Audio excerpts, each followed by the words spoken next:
All right. Hopefully this thing gets going. Oh my goodness. Come on, YouTube. All right.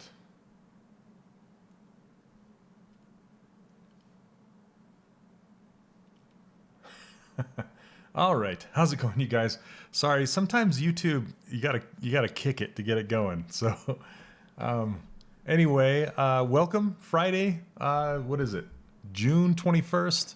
Another Q&A session. Hopefully it's going to be a good one. We have a lot of good questions. I like to pull this. Sometimes if I aim it this way, it shines right in my light. So I'm going to just kind of roll it this way. So make sure none of my sound is...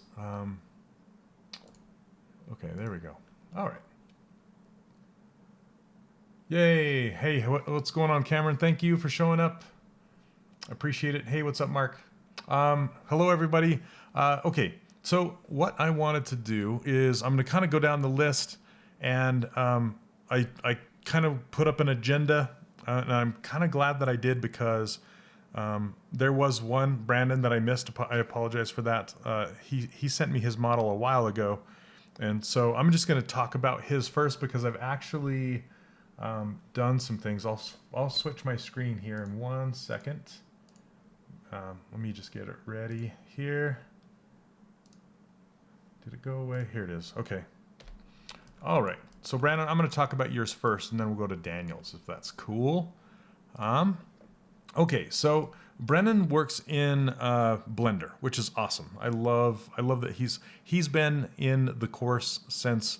Brennan, were you in the course since the beginning? He started a long time ago, and he's persevered and pushed through using Blender, and it's been awesome to see his progress. So, and he's working on this character here, and I've changed it a little bit just so I can see some of the anatomy a little bit better. So when let me load in what he had originally. Let me just append a star because he sent me an OBJ. That's how you can get things from Blender into, I think it's this one. I can't remember if it's this one. There you go. Okay. So let's hide this one. So this is what he sent me. This is the kind of T-pose he's been working with. So, and let's see. Let me just grab the, whoops. Let me pull it up here.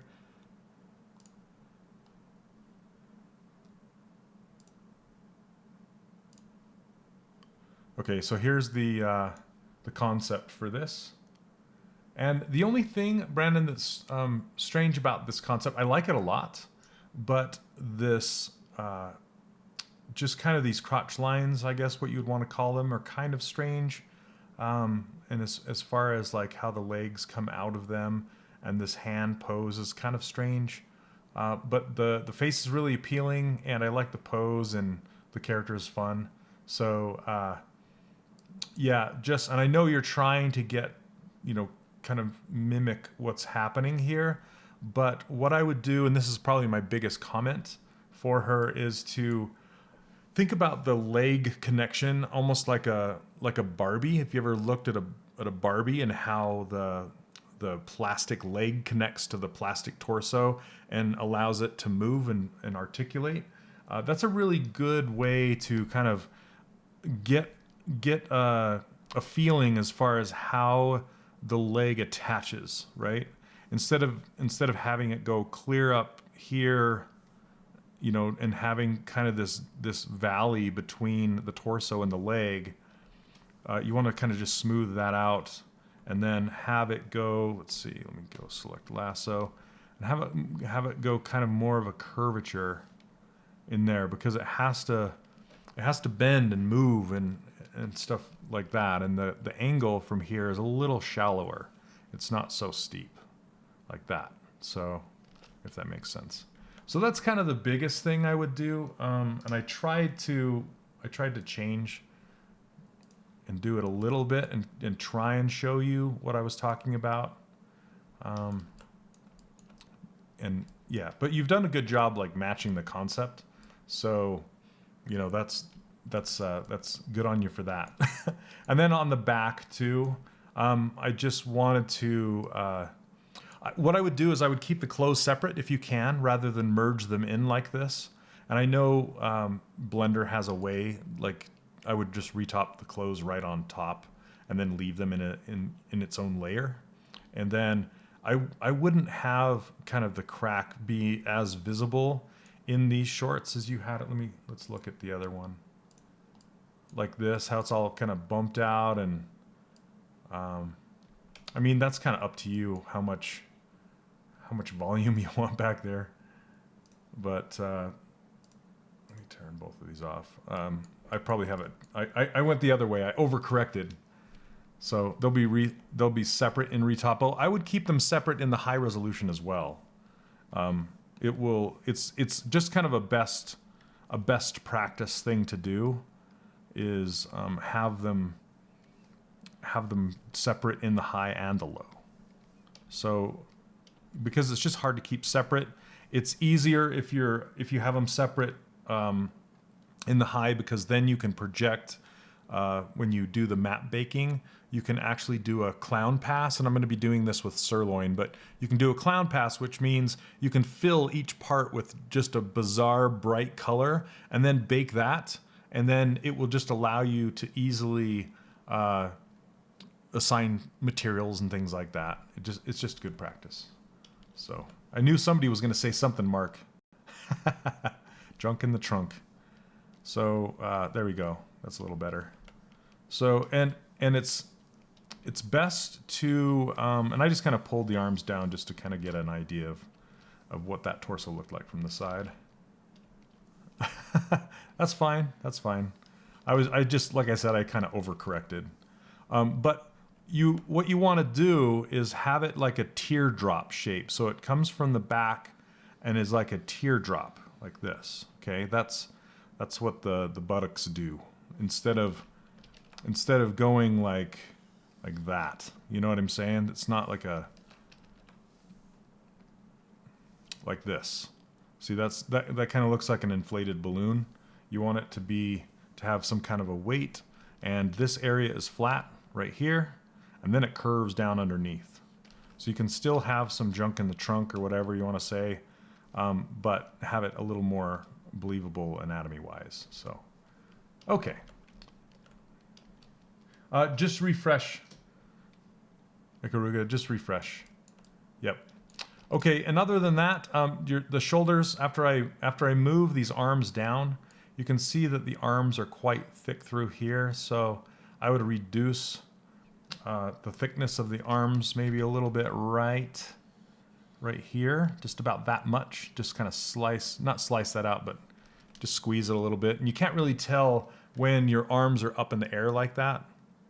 That's kind of why I move them down. And then the shoulders were a little high up here. I mean, this looks really nice, actually.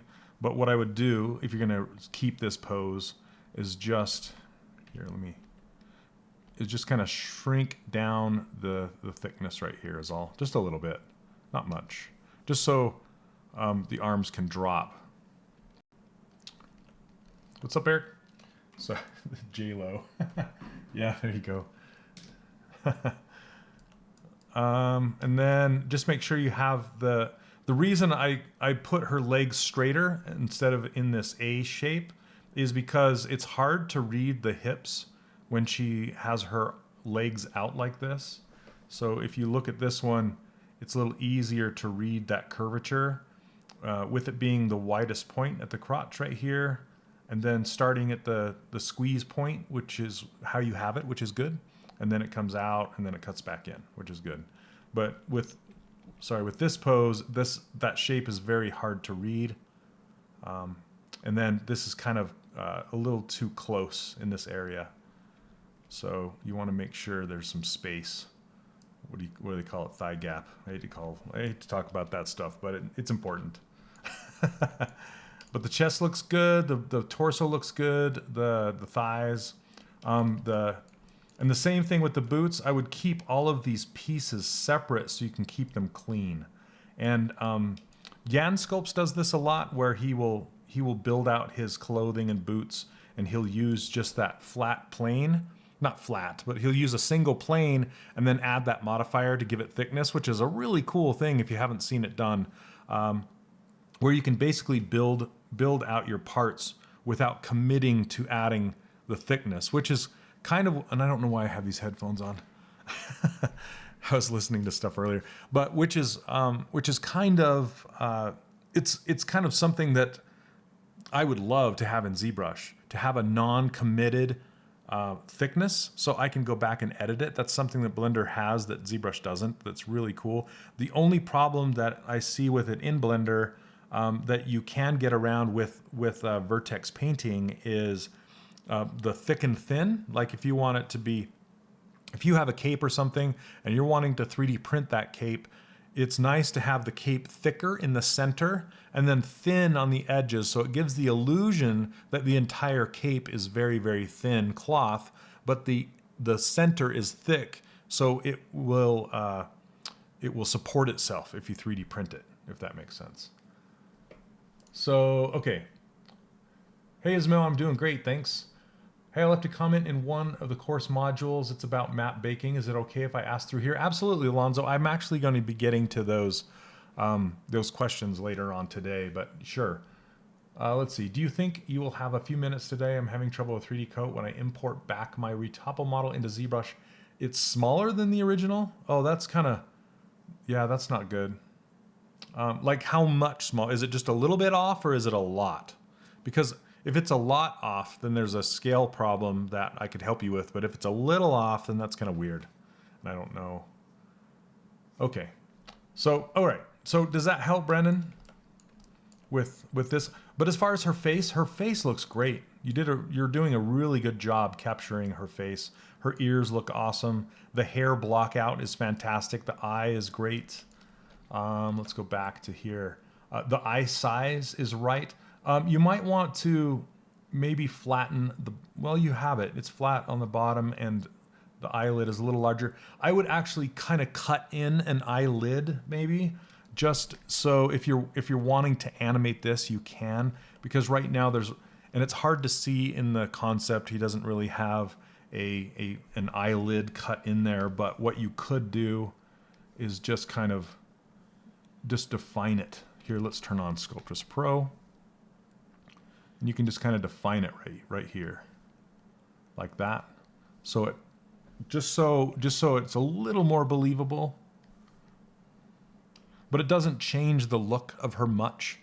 And her lips looking great. Her tongue is funny. You have her jaw looking good. You might, let me look at this without the hair. So let's go to auto groups and then hide this. Okay, so I just noticed that she's looking a little shallow from her ear to her jaw, her chin. Okay, so one thing you might want to do is just grab all of this and let's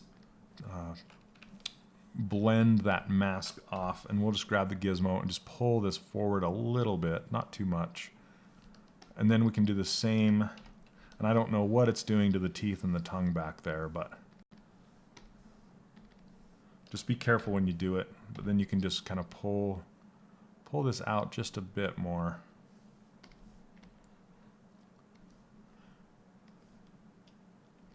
And then pull that jaw down just so it has some direction to it.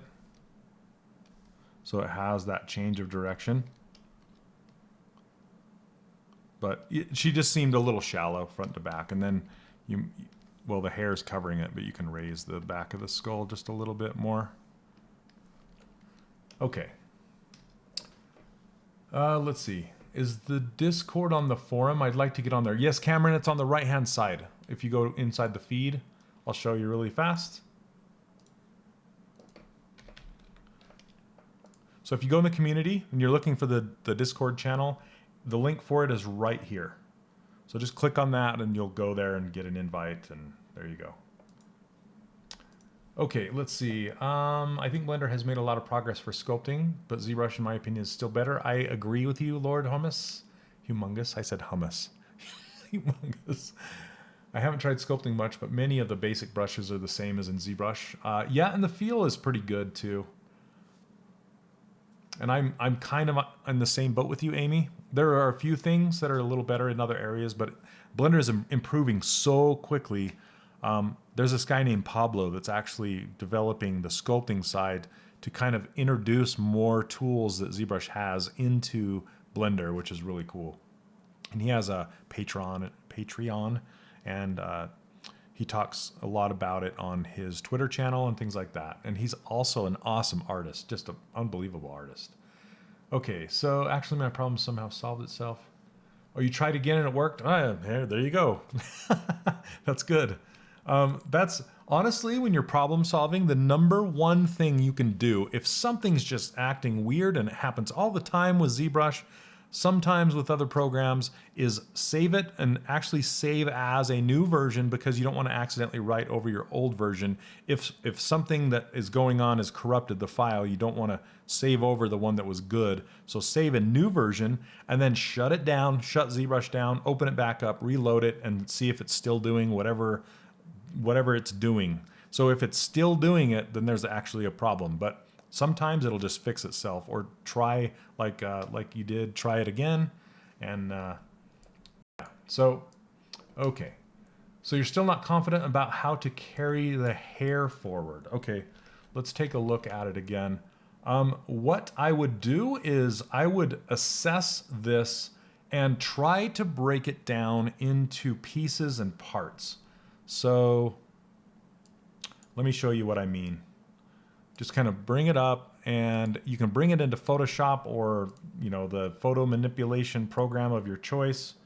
It doesn't really matter, but you can take it in there and just draw on the surface and figure out how the strands are going to work and where they're going to flow. So some parts of this hair, like specifically this one, doesn't make any sense, because you have to think about where the hair is originating from, and I've talked about this a lot, but where is it originating from and where is it going to, and then think about the flow of it, okay? So this strand right here, it's originating right here, and then it's flowing down, and it goes like right here, okay?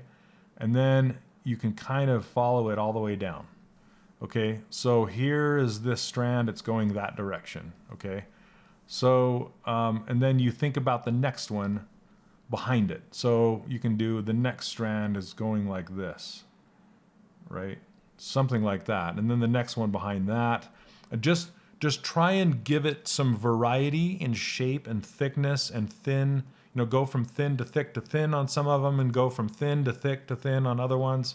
And then just kind of wrap them around like this. So this one is not making sense, because where is it originating from, right? So it should originate from the part line.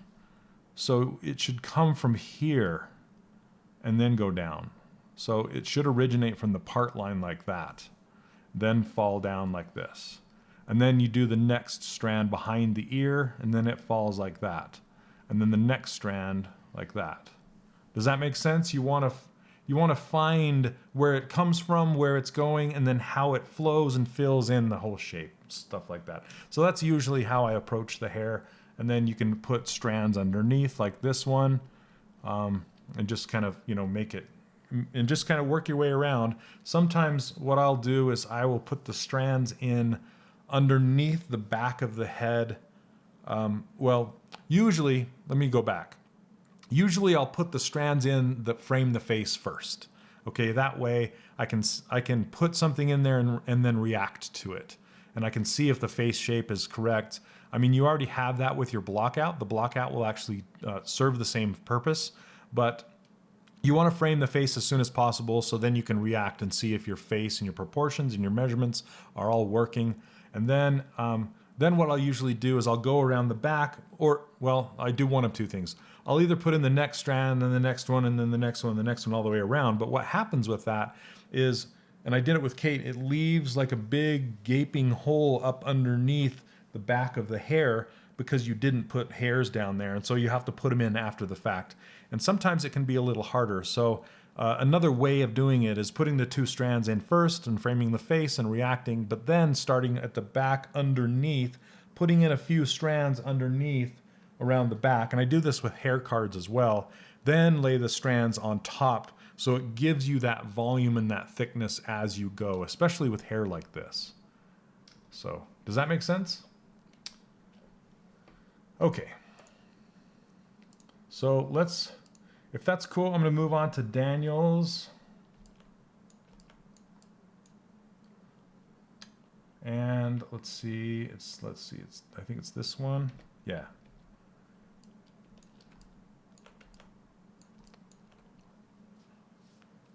What if the hair in the concept is just an unrefined blob? Then you have to take the step into defining how that blob makes sense with the hair.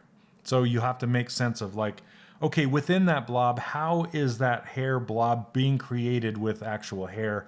Where would the hair originate and where would it finalize itself? So if you have like a big bun or something up there, you have to think about how the hair is getting pulled up into that bun. And then how is it swirling around in there? I mean, you just have to kind of think about, you're not just filling in the shapes. You're thinking about how is that hair actually behaving? Why is it looking like that? You know, that kind of a thing. So, okay. So Daniel, if you can send me a version that's not zipped, that is much faster because it takes me too long to go get it and unzip it and while we're sitting here in the stream. So if you can send me an unzipped ZTL, that would be better, I think, if that's okay. And if you can just put the concept back in the email that you send me so I can look at it. And I can wait. I'll make sure to hit this during this Q&A. So we can move on to the next one and come back to this if that's cool. But if you can send me an unzipped ZTL and then your concept, that'll be cool. Yeah. So, oh gosh, who was it? I can't remember. Let's see, invert the curve. What do you guys are talking about hair curves and why it goes like from thick to thin? Ariel, okay. Okay, yeah, you can save it. We've figured out that you can actually save the Macon hairbrush after you do that. I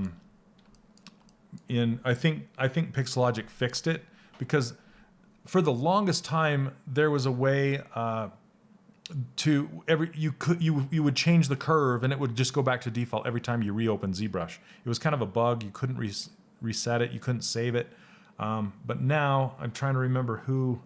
I think it was Neil. You know Neil, the guy who always posts links in my live streams on Pixelogic. So I think he came up with a way. He showed me how to save it. So let me show you the Macon hairbrush we'll use Brandon's or Daniel's model really quick, and I'll show you the Macon hairbrush. Let's see. I got to make sure this doesn't have subdivision levels. It does. I'm going to just turn that down and delete them really quick. Okay, so if I grab the Macon hairbrush, if I can find it, right here. Oh, I have two versions of it in here. That's weird. Okay, so if I just pick one and then just draw out a strand, you get this, right? You're just like, what the crap is that? So what you can do is you go to stroke and then you go up to curve.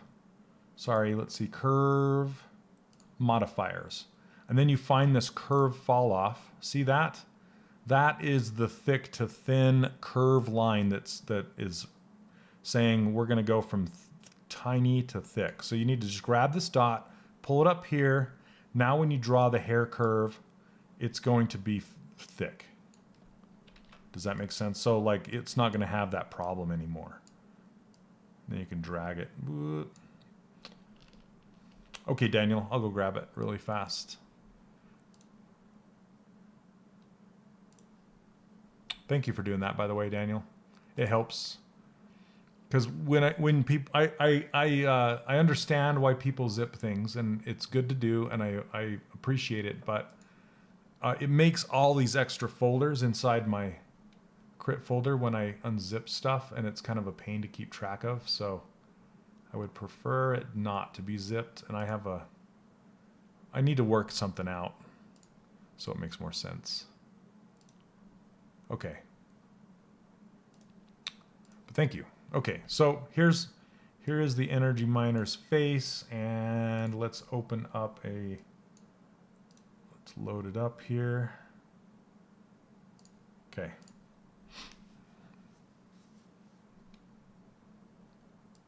Okay, does this look like the correct version?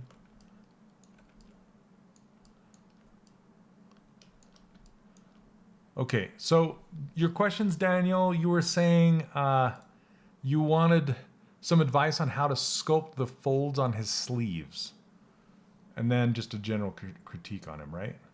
So if I look at the concept, let's get it over here. Now, a lot of these folds are being caused by the pose. So I wouldn't necessarily put these folds in there yet, okay, until you get them posed. Then you can put them in there. So like these right here, some of the wrinkles that I would put in there, maybe, I might possibly put crotch wrinkles in there. And then it just depends on if this sleeve is being bunched up by this glove. Sometimes you can put some sleeve wrinkles in here. Okay, so, and how you would do that. Yeah, he's looking great. Yeah, you've put a lot of work into him, and he's looking awesome. Really cool. There are some things with his face that I think we can address, but I like what you've ended up with all of these pieces and parts. He's looking really nice. You might want to go through, Daniel, and tighten up the pieces. Are you okay? Before I say that, what is your goal with this guy? Are you going to make him a game character? Are you going to 3D print him, or what is the goal?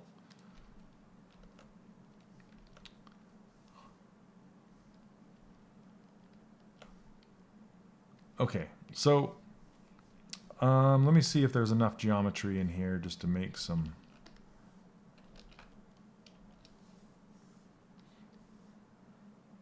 Okay, one thing you don't want to do, Daniel, is you don't want to have subdivision levels and dynamic turned on at the same time, because they will fight each other and they will slow down your machine. So it's like one or the other. So either you have your subdivided model or you have dynamic turned on, because otherwise it's going to subdivide your model up 3 times, and then it's going to subdivide it 3 more times with dynamic subdivisions, if that makes sense. So yeah, I would kind of avoid, I would avoid having them both on together. So let's take a look. And I'm going to subdivide this even more. So we have 4 subdivision levels. We're at about 230,000. Let's see. So you want a beauty shot in key shot, but you want to show off his topology. So have you retopologized him? Okay, yeah. So if you want to show off his topology, you would need a game mesh. Which, yeah, this is looking pretty good for a game mesh, actually. Not too bad. But this piece is a little low in geometry. But what I would do is, what I was going to tell you to do is close up all of these gaps. Okay, so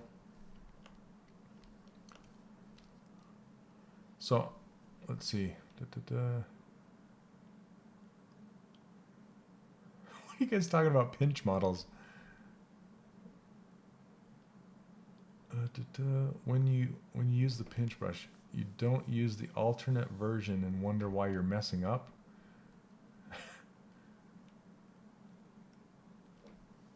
Yeah, okay.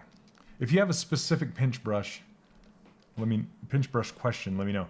Okay, so see how, Daniel, see how there's this gap right here between these 2 objects? it would do you a good service to close those up, both for baking maps and for 3D printing. If you're just going to do a keyshot render, a beauty render, that doesn't really matter as much. But if you're going to try and get a job in game production, or you want to 3D print this guy, you're going to want to close these up like this. Close these gaps. If that makes sense, and just kind of follow those along and just have them touching. Same with, see how this has this really big gap underneath here? You'll want to set this piece right down on top of these pieces. Okay, so this is these are separate. Let me put them both in the same poly group just for a second. Oh, come on. There we go. Oh, what is up? Is it masked? Maybe it's because it's topological and mask by poly groups. We'll do that. Okay, so that's a trick, you guys. I don't think I've ever talked about this before. Maybe I have, but some of you, I don't talk about this much. But see this mask by poly group slider right here? I like to use the topological masking more than anything because that's what I usually need to do. But say for this one, this is like a very specific example that works out really well. So what Daniel has is he has a poly group around this edge, and then he has another one in the center. If I have topological turned on and mask by poly groups turned down, I'm either going to move this one or I'm going to move this one. I can't move both at the same time. And then if I have topological turned off, I'm actually going to move everything together, and that's not what I want either. So what I did is I put the edge and this piece both in the same poly group. You'll notice it's orange. Then if I crank this mask by poly groups up, then I can grab both of those and move them together without affecting what's underneath. So that's a neat trick that can come in handy once in a while. Not very often, but if you know that you can do it, that's a good thing. Okay. So you don't want to bury the details, but you do want to set this right down on the surface. And not have any gaps in there. So you can have a gap down here, okay, but not up in here if you can help it. Just close all those up, because if you're going to retop this for games, you want to have, if you think about it, you want to have this, you're going to retop all of this and then come down to here, and then if you're not going to want to retopologize up underneath in that gap area, right? You're going to want to kind of come around here and stitch it in, essentially.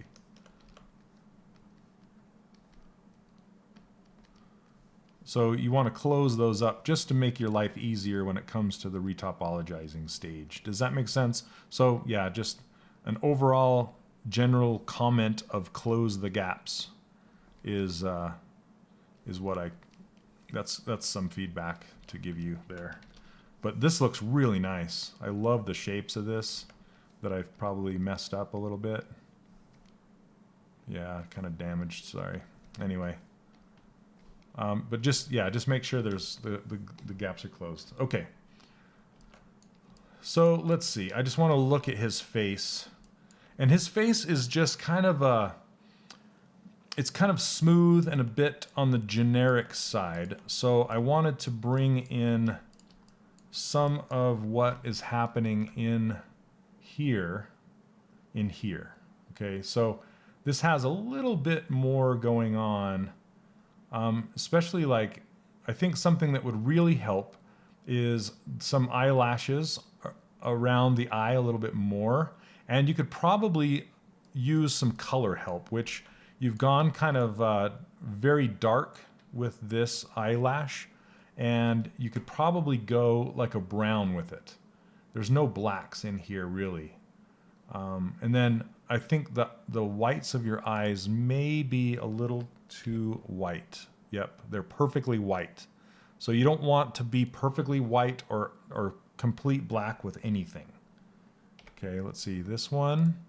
Yeah, this one's 100% black just about. So you don't want to do, you want to bring, you know, pull that back, because what's going to happen is when you render in Keyshot, it's going to blow anything that's white completely out with your lighting. And then with black, you're going to lose all the shadows. So if, and I'm actually going to show you an example of this when we get to Lucky's shirt, because he has a character with a shirt that's very, very black, and we're gonna kind of pull it back away from black so we can see some of the forms in there when the light hits it.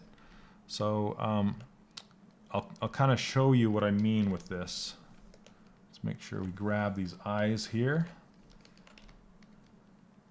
Okay, and then I just want to hide everything inside, and then we're gonna grab we can actually hold on one second.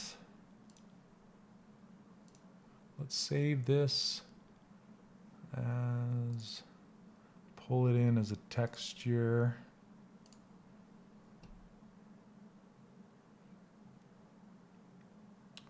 All right, where is it? What is it called? JA.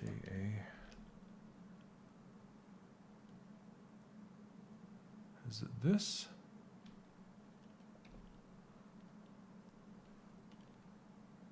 This one, okay.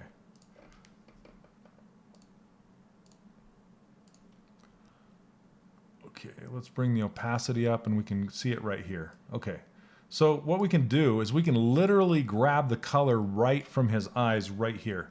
So as long as this ring is showing, we can hover over the whites of his eyes and hit C.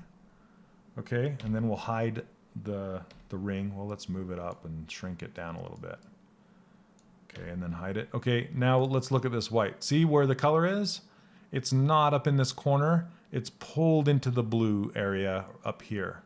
So we're gonna fill this eye with that color instead. See how it darkened it up a bit? And then we'll unhide everything. And that will make his eyes just not so shiny, bright white, okay? So that's one thing. And then the next thing is we will grab, I actually want to grab the brown that you already have with his eyebrows. And then fill this in, his eyelashes in with that brown as well. And then I'd probably build his lower eyelids or eyelashes out and then keep it that same brown. Or you can even just paint it right on the surface if you wanted to. Not sure what that's going to look like. Whoops. Come on. There we go. I was trying to hit Control Z, not Z. Not too much. This is just, I'm just using my airbrush. And that will just kind of define his eyes just a little bit more. And then you can come in here as far as his nose goes and kind of, I'm going to use the pinch brush that you guys all love. Turn off, okay, spotlight projection's turned off. And then you can kind of see these plane changes in his brow area. Okay, and the light is a very good indicator of what is happening in his face. Okay, so you can see his forehead goes to about here, and then it becomes shadow down on his nose, and then it's bright again right here. Okay, so you have this bright area happening right here, which is great, but this area right here is kind of losing a little bit. Okay, actually what I want to do is grab this skin tone. I'm just going to paint a little bit on here to see how much brighter that is. Oh, I got to paint it. Come on. So the skin tone right here is what you want. Okay, it looks like you have. It's pretty close. I'm just grabbing it from like this cheek right here. It's a little yellower. I just want to fill it to see what happens. Then I have to paint those eyelids back in. let's see.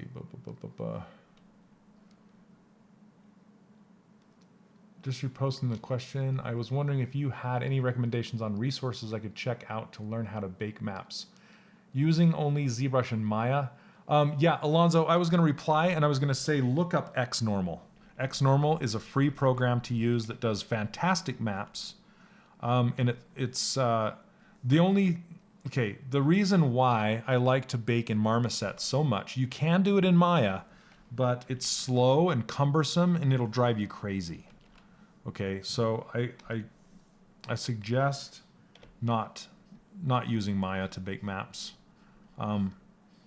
Xnormal will give you what you need.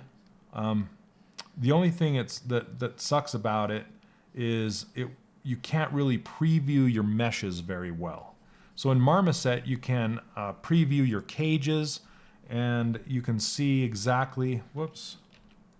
So, sorry, I'm gonna interrupt really fast. This is a little tip too. If you go down to brush size 1, see draw size 1, it's going to fill the entire model. You see that? So you have to be at least brush size 2, which isn't giving me the size I need. So I'm gonna have to turn off dynamic for a moment. Double click and then I can get the brush size I need without it going down that small. Okay. Okay, so back to the pinch brush and the eyebrows. Anyway, yeah, look into Xnormal. That's what I would do. Okay. So we can pinch his forehead along here. Maybe even come off of these eyebrows a little bit in that shape that it has going on right there. And then cut into it a little bit right here. And it'll start to form those breaks. Then you could pinch down here just to get that eye mask, that cavity going on right there. And then just kind of bring it around and then smooth it out. And that'll just change the surface a little bit, because see how when you roll along here, that's a good indicator of what's happening with the light over his cheeks. And it feels like it's not pulled out far enough right here. And it's funny because I just barely did a head anatomy lesson last night. Yes, I'm actually doing it, guys. Yeah, no worries, Alonzo. Sorry, another side distraction here. I just want to show you the model I'm working on for it. So I'm doing a planar face right here, and talking about how to line everything up and how everything works together.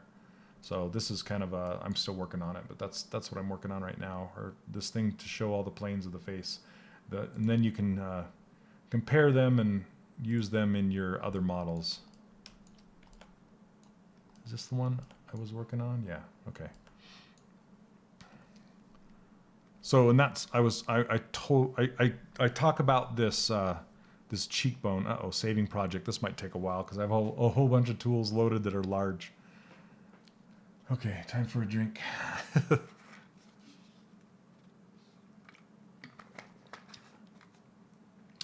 100% black is only used when doing anime models to create fake outlines in certain places. I don't know if I agree with that, Thomas.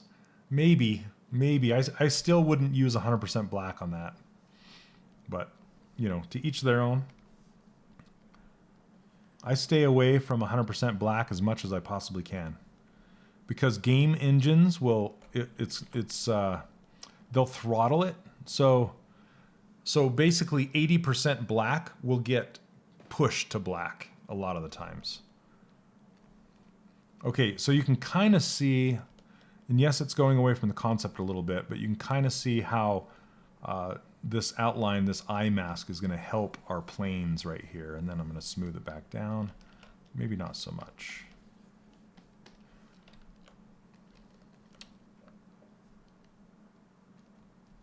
Do I plan on sharing a base with the community? Ariel, I've talked about that before, and the reason I haven't up until this point is, and I was just barely talking to Scott about this just last night. It's really hard for me because I want to give you guys base meshes, and I did give you a hand, like an actual hand model in the hand anatomy section, and I will probably be giving you some plane models so you can kind of study the planes and some anatomy stuff, but I don't do base meshes specifically because I want you to learn it first, and that base mesh is going to influence your final model. If you start from scratch every single time, then your base mesh will not influence your final model. So it's kind of this double-edged sword. I only use base meshes when I'm in a hurry. That's one of them. And if what I'm working on, the base mesh is very, very similar to what I'm going to be heading towards in the final product. Like the princesses from Disney Infinity, for example, a lot of their body shapes and their heads were very similar, so it made sense to start with a base model, but most of the time it's going to influence your final design too much, and you're going to be like, there's something wrong with this model, and I can't put my finger on it, and it's usually because where you started and where you ended up with is too similar, and it looks the same. So, okay. Let's see.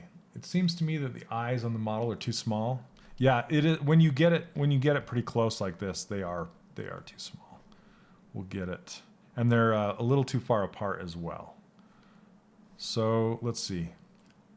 Let me see if I can do the trick, the eye sizing trick. I've shown you guys that before, right? With the pizza boxes, but I can show you again. Let's see what time we got. Okay, it's almost been an hour. All right, I don't want to spend too much longer on this, but also his nose, it's kind of hard to see from this angle because you're kind of looking up at him from the camera angle, but I would push his nose up a bit, like the angle on it. Just make it go up just a little bit. And then, gosh dang it. Stop it. Okay. Did you guys see there's a meme going around on Facebook right now about Zbrush like trying to select something over here and you not being able to select it. It's like an animated GIF in a repeat. I think Trey posted it and other people have posted it. Okay. So let me we'll do this eye trick. We'll see if we can get it going. Hey, what's up, Ezra?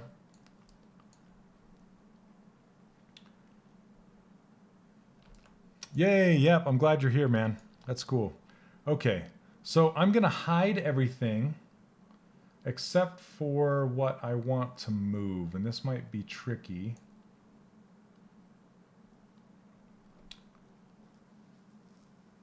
You should link what in Discord, Allison? Yeah, pen GIF. Yep, that one.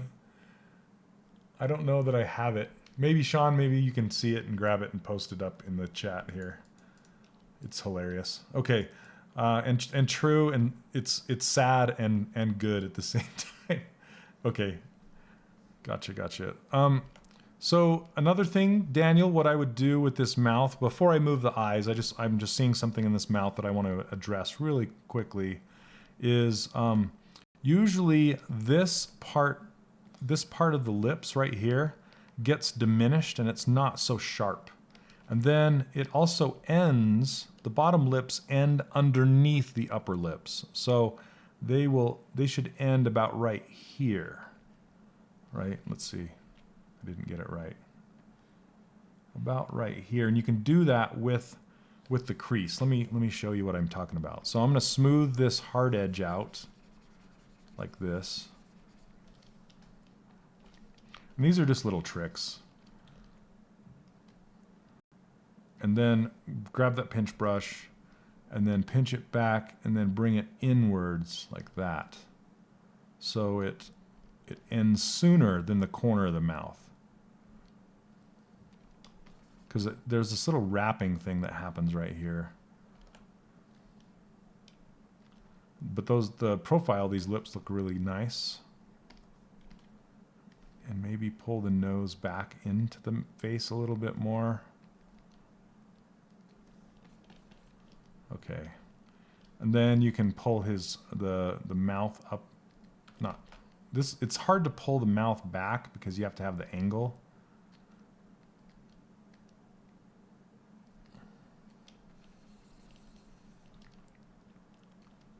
It's just not. It's just kind of narrow, so I would pull it inwards and upwards a little bit to get that little smirk on his face, but I'm kind of ruining it.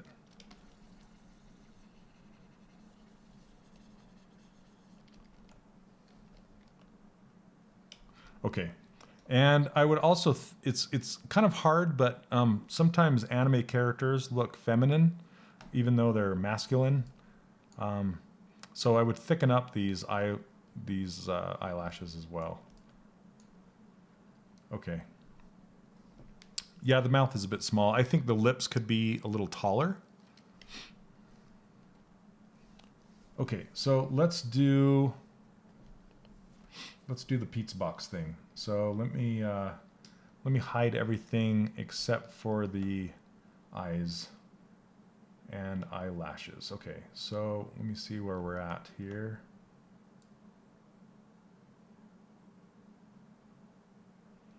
Okay, this pencil is an indicator of where what subtool you're on inside this folder. So I'm going to hide this, and then I'll unhide the eyes, unhide the eyelashes, because those are the things that we want to move. And it's going to look really strange because I had to hide everything else because I don't want to move it all. Okay, I only want to move and scale these eyes. So I'm going to grab the eyes only. And then, let's see. Actually, I'm going to grab the head. And what I'm going to do is mask off the area that I want to move and scale. And this makes it easy to make eye adjustments. Whoops. I have to be on the subtool I need. Okay, so, and it might help to go down in subdivision levels. So let me go down to the base level and do it again. I'm going to mask this, basically this eye cavity out. And then I'm going to blur it and invert that blur. So essentially I'm just going to move this area because I want to scale it with the eyes. I'm going to move the eyes around and I want this eye, the eye opening to follow, okay? Then if I select the eyes, hey Sumerian, we are live. Yep, we're live. How's it going? Okay, so even though you can't see the mask, it's there, okay? So you can test this out by grabbing the gizmo, and then you want to hit this little pizza box icon, okay? Which is really, it's called transpose all selected subtools, okay? And when I open this pizza box, it's going to allow me to move. Okay, why? Oh, this was masked off. That's why. Hold on a second. Okay. So basically, I'm hitting Control plus Shift, and I'm selecting these things, and it basically it selects what I want to move. You don't want them to be in that max headroom mode, I guess, is the idea there. The line, showing all the lines like that. Okay, now I want to be on the eyeballs because I want to try my best to center this gizmo in the eyes. This is kind of a confusing thing to do, but so I'm going to do my best to center it here, center it here. Hey, what's up, Sean? Pizza, donuts. Okay, so now let's test this. See, check it out. I don't know why it's not in symmetry mode, but so now I can move these eyes around and it moves the eye cavities. That's really fun to do. And it moves the eyelashes, it moves the eyes. Everything comes together with a bundle and it's not moving the entire head. It's a really cool trick to do ever since they added that transform all subtools thing. It's really cool. So it also works with scaling. I can scale it in and out, but I'm going to turn on live or local symmetry. Okay. And I can scale the eyes up and down like this, and it doesn't affect the rest of the face. Super cool. Yeah, super cool. So let's take a look and let's get these eyes a little bit closer and scale them up to be about what they should be here. You can hide the gizmo and take a look.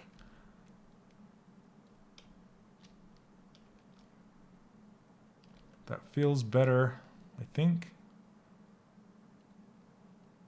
Yeah. Okay, so I'm gonna leave them at that. And I can also, I want to rotate them just slightly outwards, like that. So they're not, you don't want your eyeballs to be straight. They're slightly out, just a little bit. Kind of like breasts, they're just slightly out. Okay. If you have multiple subtools visible and one of them has those lined stripes showing on it, how do you get them to go away? You hold down Control plus Shift and tap on the object that has those lines on it. Okay?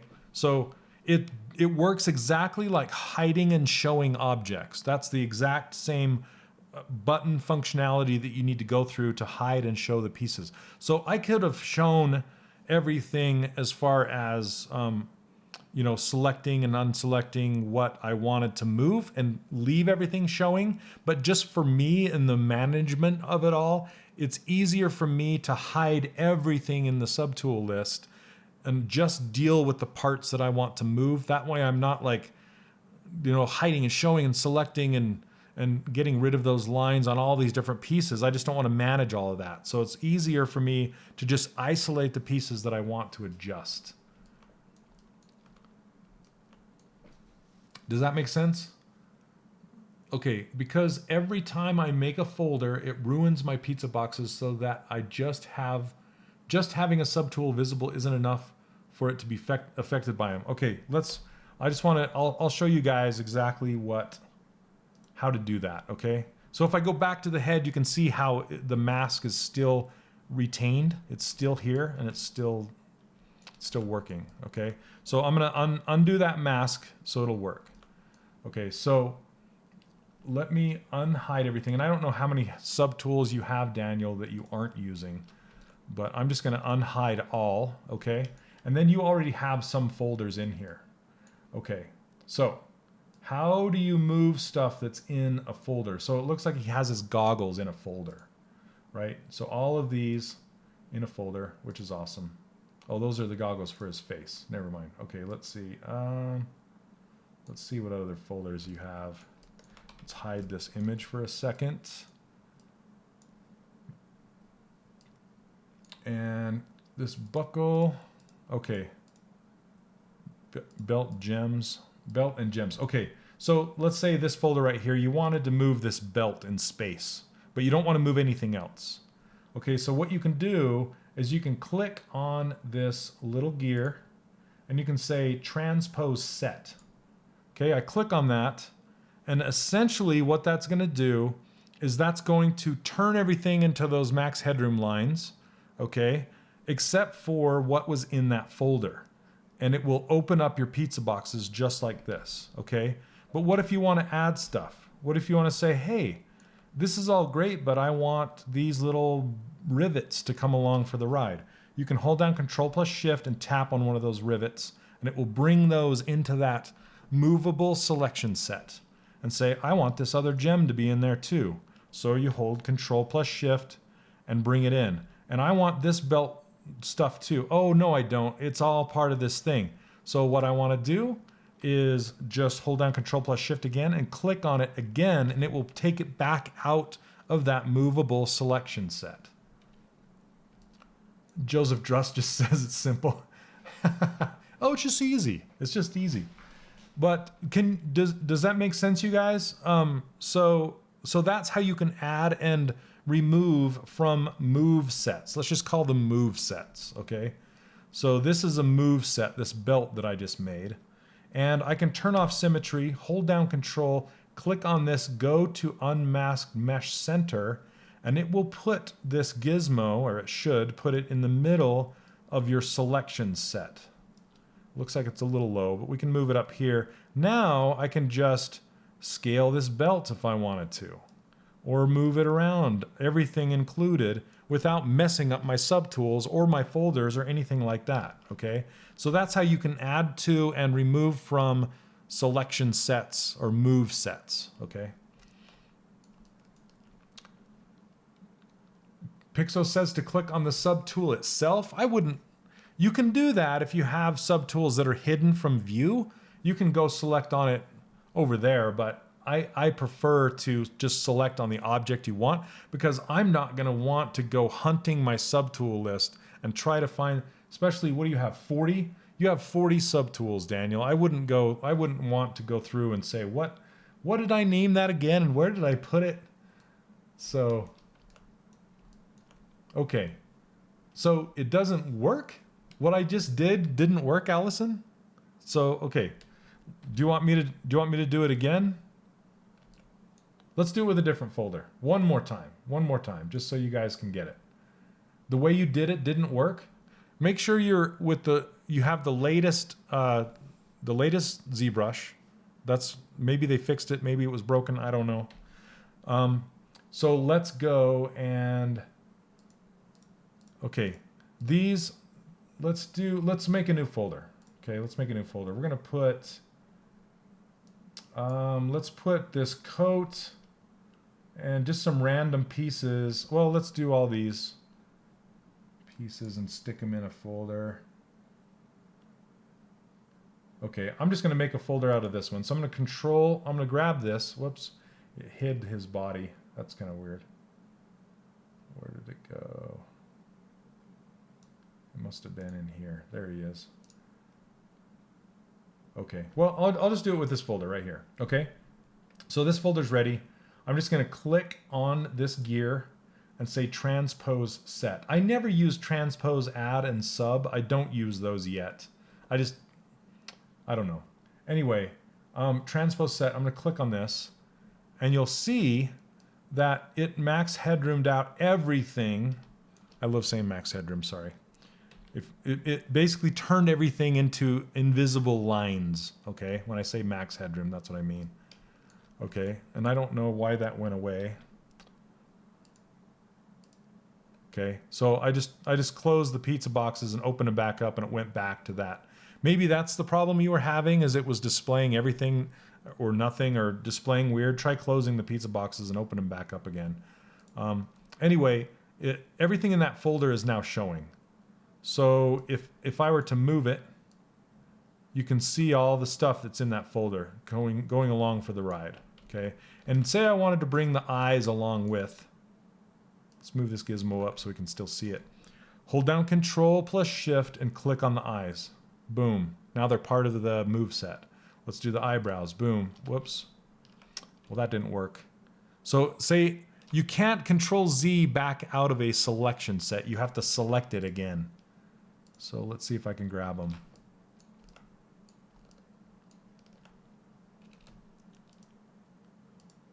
I think they're grabbed. I can't really tell. It's still kind of showing them. Nope. Okay. There they go. Oh, it looks like there's two sets of eyebrows that since I unhid everything, I didn't grab this set. I think I grabbed a different set. Anyway, that's how you add things. Say I want the hair to go along for the ride. I'll click the hair. I'll click the shoulder pads. I'll click this thing. And now when I move it, it goes along for the ride.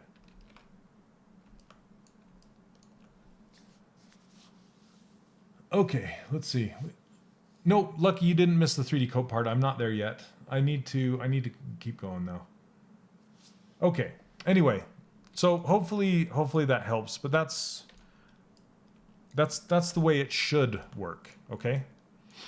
All right. Anyway, Daniel, does that help you at all? Let me show you really fast. I was going to show you the cloth. The whole reason we're here. Let me just kind of see where that is.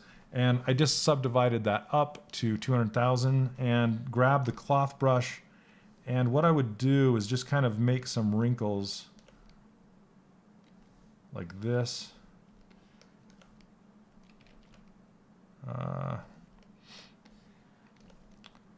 Into the sleeve. But the other ones I wouldn't, like I said, I wouldn't make happen until your guy's in an actual pose. Okay, so you can just get some reference. I really like the Fortnite clothing wrinkle references, and just kind of see where those clothing wrinkles would look best and make sense.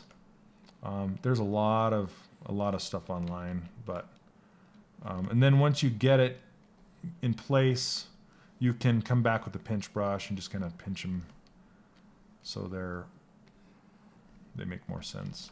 Looks like I'm going too far with that one.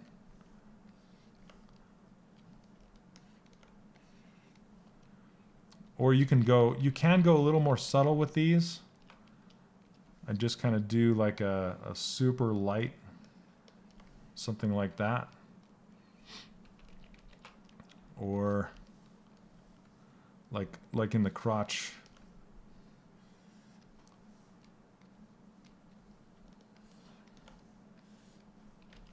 Come on. This needs a little more geometry to do these, but again, just I would get reference and then just either use the pinch brush or the cloth brush or a combination of both to get them in there. But I would wait until you have your pose done for the most part. Yeah, but other than that, he's looking awesome. Can you yell, hey?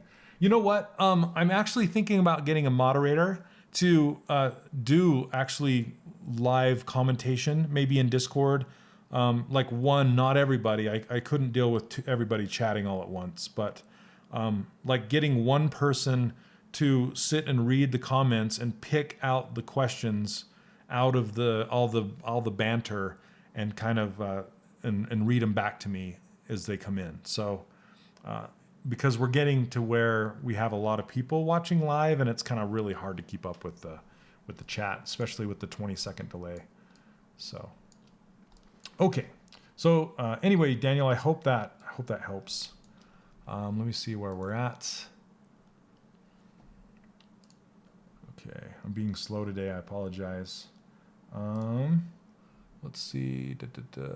Arthur. Okay, so this Arthur model. So Rich, are you in here, Rich?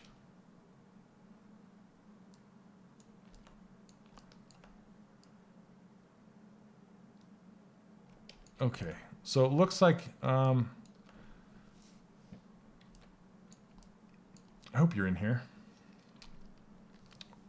Let's see. So it looks like it accidentally put some kind of material on the hair. It looks like an eye material, and then not an eye material on the eyes. It's weird. The way Zbrush catalogs materials is in order. Hey, what's up, Rich? Okay, cool. Man, this sword is gigantic, isn't it? That's awesome. Okay. So essentially, let me just, I'm just going to fill the entire thing with this flat color. I can go to Z plugins, go to Subtool Master Fill, and pick material and just say okay, and it's going to fill everything with flat, and it essentially resets the materials on everything. So then I can just kind of see it without worrying about it too much. So all your hard, awesome material work, I just threw it away. I apologize. Go back to Skin Shade just to check it out. And this guy's cool because he kind of looks like a storybook guy. So Rich, did you send me, I've seen the concept for him before, but I can't remember where it was. Did you send that to me? I'm trying to remember. Let me just look. Oh, yes. Okay, we got it. I got it. I found it. Okay, so here we go. It's this guy, young Arthur. I'm gonna actually zoom in on him. Yeah, it's really cool because he's looking storybookish, which I like a lot. So, okay, a couple things. Let's hide the sword. And what I would do, I like the wrinkles that you have going, especially these are nice. The knee ones are a little high. His knee should actually be bending down here. So, yeah, they're a little high. So they should be right here. Right? Because that's kind of where his leg should be bending, not up here. And then when the pants hit, when cloth hits something and it like kind of starts to wrinkle, it needs to get pushed out and the silhouette to be broken. And so you need to kind of like commit to it. I always say commit to your cloth wrinkles, use reference. Just like I was telling Daniel there, let me just grab this, like really bring this out and break the silhouette with it. And then break the silhouette with this one. So let me just kind of be strong-handed with this. And just kind of break, like I keep saying, break the silhouette. Just so, and then you can diminish it a little bit more. After the fact, you can cut it back down so it's not so harsh. And then feather the lines back in. I'm just using the detail brush for this one, but you can kind of come around like this, or just depending on the reference that you find. But same with these, just kind of go bolder with them and cut them in stronger, and then you can come back with smooth and diminish them back down.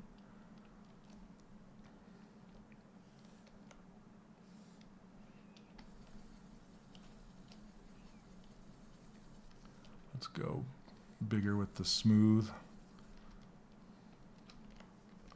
Anyway, not to cut into his leg or anything, but just really fewer wrinkles make him more bold. You know, that's kind of the idea with game characters, is you just really want to make them make a statement instead of just be soft and have them make sense. And then on the front, I don't know. Let's see. Yeah, this is just kind of roughly painted in here, and not really, like he hasn't really committed to any wrinkles on here. You can actually see how they're breaking the silhouette going down his pants like this, but they're not really making any sense. They're just saying, I'm baggy. You know what I mean? Most of the wrinkles would happen down where they meet the boot, which I know you're trying to copy this concept, which you should, but and then they also happen around the knees and things like that. But it doesn't make sense for these wrinkles to happen right here. I don't know why these are happening, and because usually you won't get wrinkles up on your thighs, and like you don't have any up here, which is good. So I don't know why the concept artist has painted them in right here, but these wrinkles are really nice, and in his elbows, and these are nice. But as far as the in front of, over his crotch or whatever, I would definitely have the ones down here, but maybe lose some of the ones down here and actually put a fly in there, like some way to take off his pants or whatever. Just kind of, you can sort of see it right here. But look at those medieval style pants and see if there's a way to just kind of put a fly in there. Okay. Now let's get to his face. Whoops. Yeah, that's where they happen. They happen, boom, right? Where your leg bends is where wrinkles happen. Where the joints work, that's where the wrinkles happen. And then where cloth collides with something else, that's where the crumple wrinkles happen. Okay, let's look at this face. Look at this face. Okay, if you look at this profile, and he has really heavy lower eyelids, and he has eyelashes that are very thick down near his tear ducts, and then they kind of come up like this. And then he has a lot of volume going on in his hair that is missing here. So that's a few things I'm noticing, and a lot of volume in the hair on the sides of his head. Just a lot happening on the sides right here. Okay, so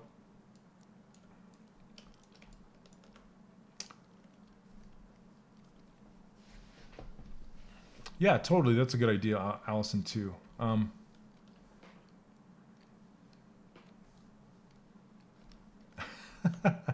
Okay, so let's grab his face. He just has kind of puffy cheeks. So I'm gonna go down. Let's see. Does he have subdivision levels or no? Okay, good. I'm just gonna smooth these cheeks out, and we're gonna find the face planes. If you look at it's not very apparent, but you kind of want to find the face planes in here, and his head is a bit longer. So let's pull this down, which I'm accidentally pulling on his eyes.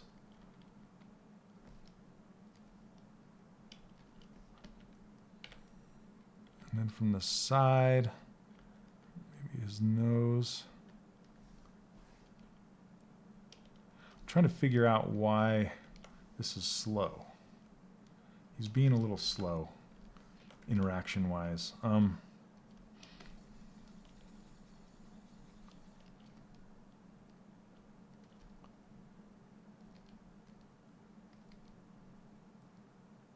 But the cheek line is looking pretty good.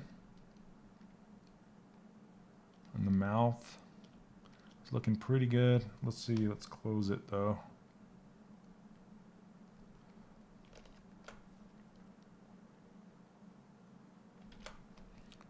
Okay.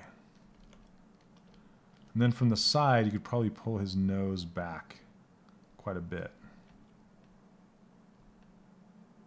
And his mouth back quite a bit.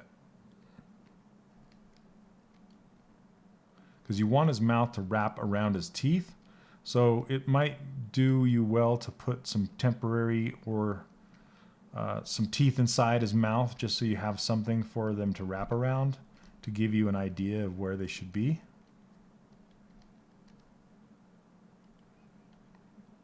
Let's just pull this back. And you want to kind of get this S-curve happening.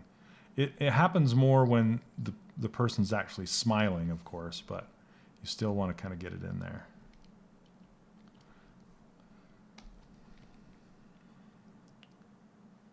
Why is this so slow? Let's see. Oh, that's why. Okay.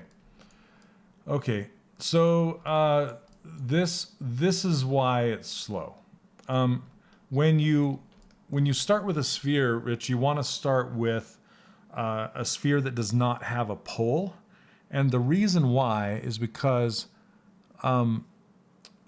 it's trying to pack a whole bunch of little polygons into that tight little spot right there. It's packing a ton of them in there. And it causes ZBrush to really, really slow down. Okay, so that's one part of it. I'm trying to just kind of dissect what else might be slowing this down.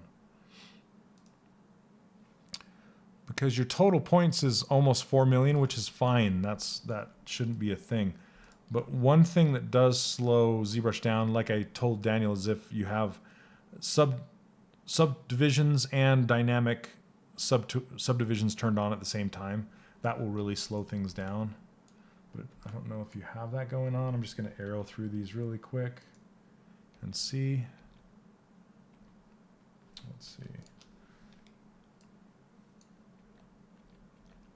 So if there's subdivision levels right there, and no, you don't have any. Okay, boom, boom, just double checking.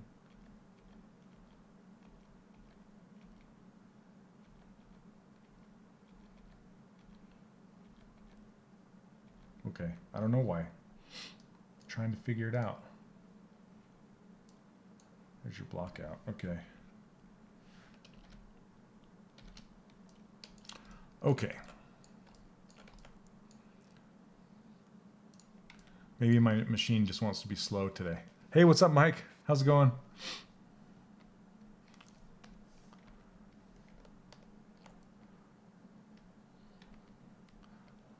Okay, I don't want to shrink his mouth up too much, but I do want to shrink in his chin a little bit.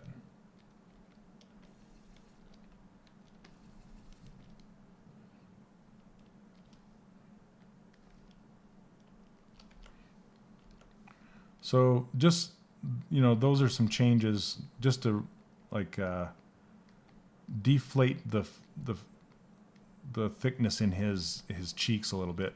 Then I want to just mess with his hair, because I think the hair will make a big difference. Oh, you know what? It might have been because I had mask by polygroups turned on. That's why. That's why. It's my fault, Rich. Could be my fault. I don't know, but I'll take the blame for it.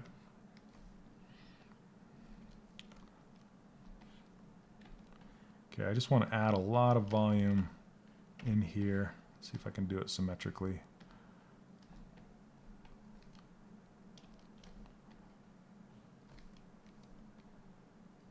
And then just make sure you fill in behind here with more hair, like I was talking about before.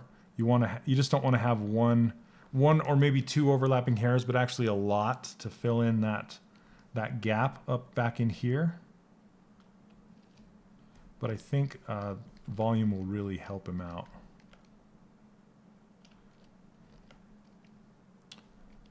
Okay, then I want to kind of look at his eye shapes here. Okay, let's do this. Let's grab those eyelashes.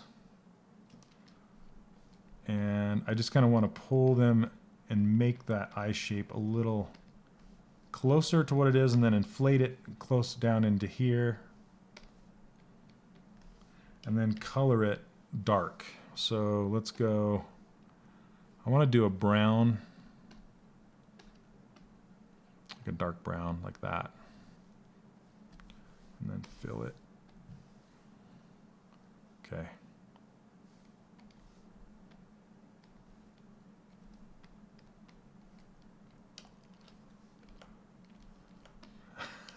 Yep. Turned into the 80s. Okay, so there's that. And then this, yeah, he's got really dark or brownish hair, so. Let's grab his eyebrows and do the same thing.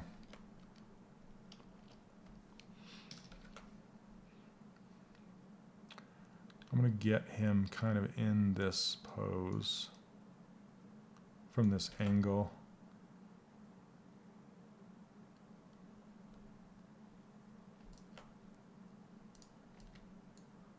I should probably bring the reference in here. That would help, right?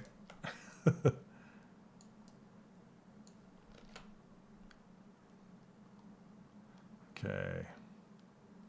Yeah, this I think the eyes they're actually quite far apart on him. You can see if you measure like the distance, how big this eye is, it should be an eye's width between, but he's got more space in between there. So, and then his cheek apex is right here instead of, we have it up here. I say we because I messed it up. Let me just grab his face and pull that out down here and push it in up top.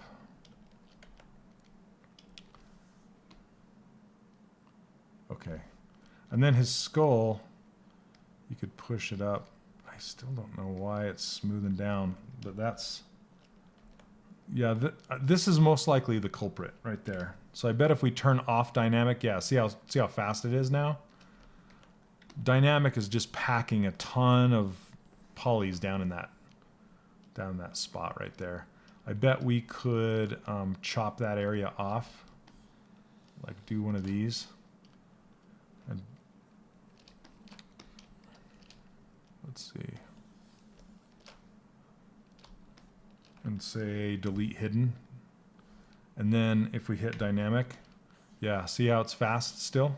That's probably why.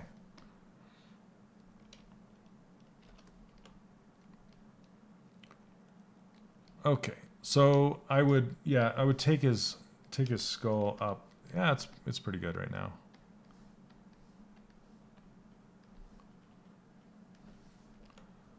Okay.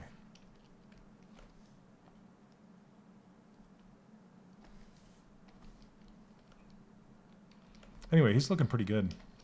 I like his hands a lot. Those are looking good. Shirt's looking good. I like his posture, but he's leaning back a little bit too much. It might, like he's leaning way back, kind of unnaturally. So you might want to pull him up just a bit, not too much, because I like the pose, but he's kind of doing one of these. All right. Oh, Lucky, you got to take off? So you want me to hit it? Okay. All right. So does that help Rich at all? I hope so. Like volume in the hair, adjust the, take some of the volume out of his cheeks. Yep, volume. And then just kind of look up some reference on your wrinkles, especially in this, the fly area. Add a fly in here. Look for medieval pants and find something that will work, because that's just kind of too much going on right there that doesn't make sense, I think. So yeah, I hope that helps. All right. Leica drawings for reference, and they're a bit extreme. Oh yeah, a little bit. But those are good. That's a good reference though. But yeah, they're a little bit, especially for rigging, when it comes to if you want to rig him, unless the pose that you're going to push him into is very similar to this, which right here he's actually leaned further forward. So you want to get him closer to the pose that you want him in your final, a little bit more, but something relaxed and an A pose. So I wouldn't push that too much. Okay. All right, Lucky. All right. So let me see. Let's see where we're at. All right. I think I pulled Lilith in here. This is yours, Lucky. But let me get Lilith in here. So yeah, Ikaruga, you're in here, yeah? I still have a hard time saying your name. I'm sorry. I don't know how you want me to pronounce it. I want to say Ikaruga, but I know that's completely wrong. Okay. Yeah, she's looking really good. Let's see. The thing that's standing out to me the most on her face is really nice. The proportions are looking good. But her arms, the transitions from upper to lower and the transitions from her shoulder to her lower, they're just very, very, they call attention to themselves a lot. So I would look up, yeah, let's just work on those. As far as the face is concerned, she's looking pretty good. Let me just make sure. I'm just going to look at her without anything here. Yeah, that's good. I was just looking at her cheekbone structure, and her brow area is looking nice. And her mouth is wrapping in good. Her chin's wrapping in good. And her ear might be a little too far forward.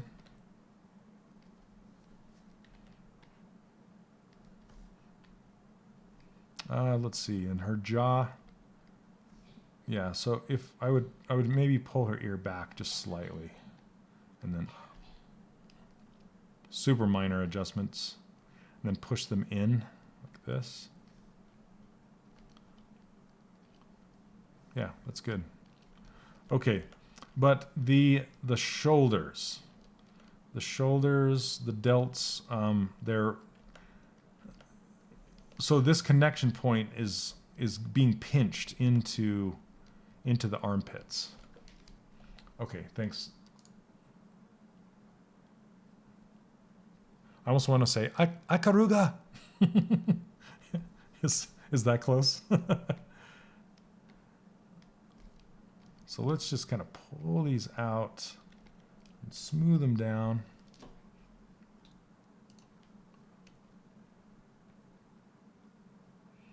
Oh yeah, that reference is good. Okay. I know she has muscly shoulders and that's fine, but just let's just chill out on it a little bit, so they're not quite so puffy. Okay, I'm gonna go down in subdivision levels and just kind of smooth them out just a bit, just so the flow is. See how it's a little bit less, and you can pop this out even more.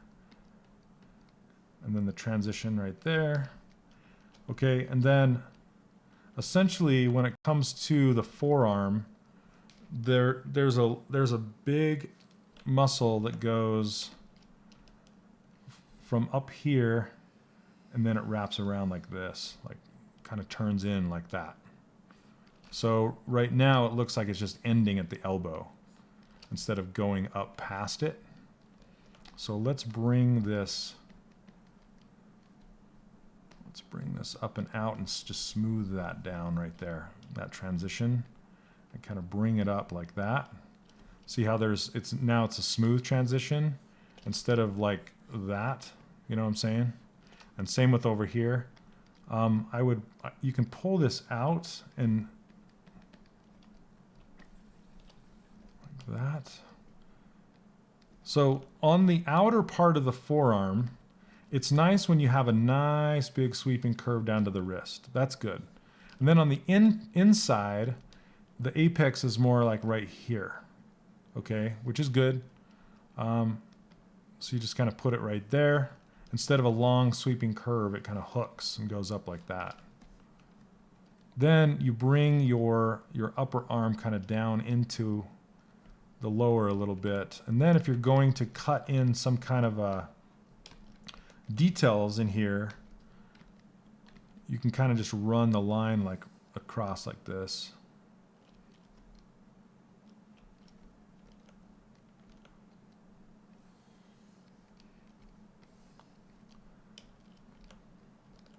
Like that, and then just kind of smooth it out. And then it'll kind of capture that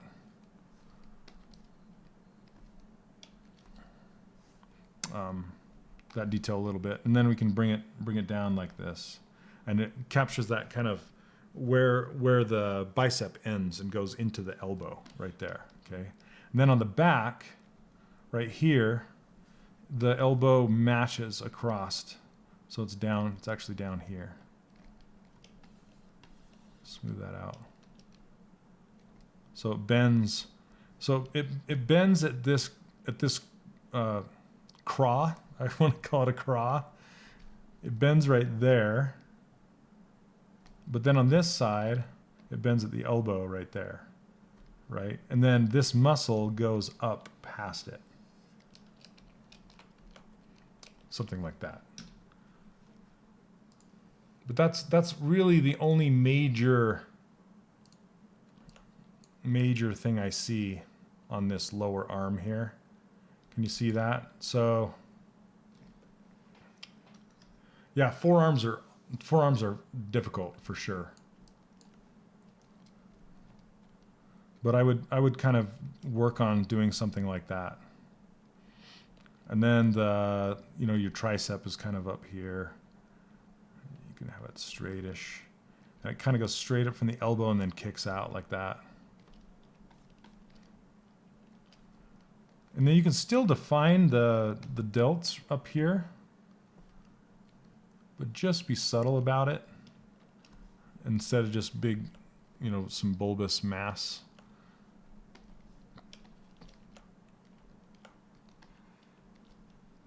Okay. The body's still mostly undone. Oh, okay.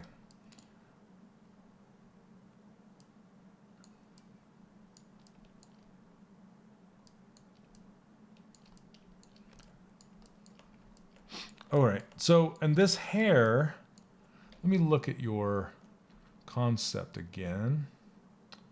Turn this off. So it looks like this. And yeah, this hair, it looks like it's sticking out, but I think it still is wrapping around the side of her head. This is a weird angle. It's kind of this weird up angle. And so I think it's being faked quite a bit. So I think in the model itself, if you're looking at it from this lower angle, I would wrap it around her head more. Instead of just popping it out kind of weird to the side like this, I would do it more like, let's grab the Move Elastic brush and just kind of pull this back. Maybe the snake hook brush. Turn off RGB. Topological. And just kind of wrap it around her head so it makes sense instead of being pushed to the side in an unnatural way. So that would be how I would evaluate it anyway. You still want to be able to see it from the front, but just kind of have it push up against the side of her head, like as if the wind was blowing against the side of her head and it's being pushed up against there, if that makes sense.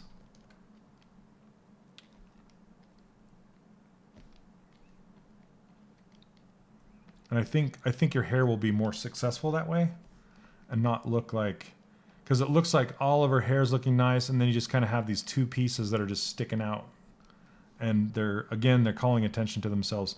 That's what I always say, like, if something is standing out and your eye immediately goes there, then you might want to address it and think about how to fix it after that. You know what I'm saying? Like, as an animator, when I was doing animation, if an animation kind of like made you pay attention to it, then it was wrong. But if it just felt natural and you really kind of ignored it as a viewer, that means that you were doing something right. Even though you want to be like, hey, look at me, I'm making awesome animation and I'm over exaggerating things and this is the best animation ever. But it's actually better when it doesn't call your attention, when it's actually just part of the art piece as a whole, rather than standing out as being like, what's going on with that animation? That's kind of the same thing that's going on with this hair.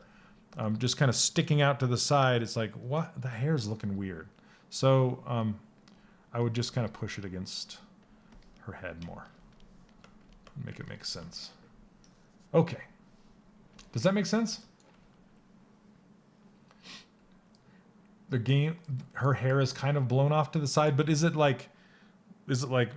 stay there in space and just kind of like, is it hairsprayed in place?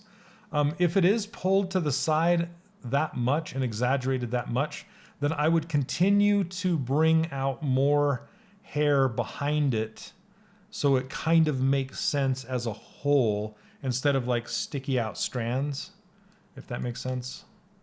I'm not sure. And I would take some of the pink out of the whites of her eyes. She's looking a little high. So I would, yeah, and I don't know if that's a material thing. Let me see. It might be my material being weird. Let's just fill it.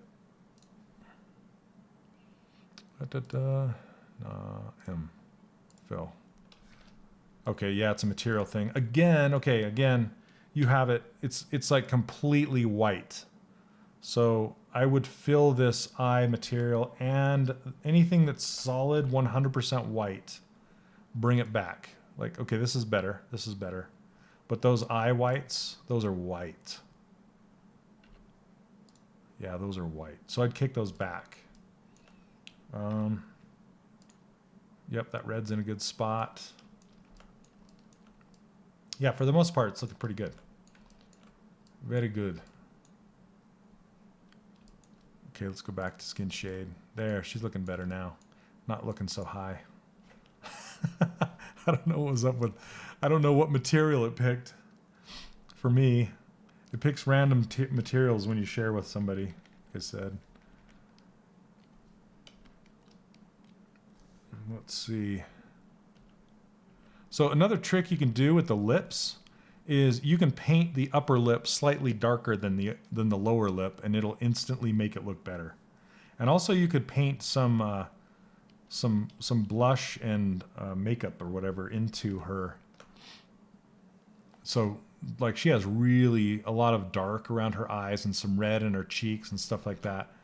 You can get, when it comes to that point, I know you're not there yet, but when it comes to that point, it really adds to get some nice makeup and stuff in there. But yeah, that's a trick you can do. Let me go back to RGB. Is grab the color that you have and just kind of kick it back to about here. And we'll zoom in, crank this down. And then just make it darker.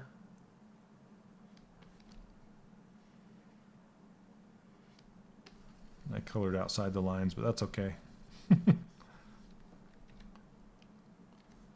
So like from this distance, see she doesn't look so clown mouthish if you do that. It's not just a, straight up red. Same with, put some gradients in the hair and that kind of stuff. I know you just have base colors, but I'm telling you just some hints and tips and tricks to get it there. You know what I'm saying? So like just for example, I want to show you, like if I grab this skin tone and we just kind of take it a little darker down in here, and then we just kind of use the airbrush super light and just paint it in and around her eyes. It's kind of like fake ambient occlusion almost, but that will help a ton. And that's going to make the eye whites that you have in there be like even whiter. So make sure you get the eye whites darker to blend in well, better.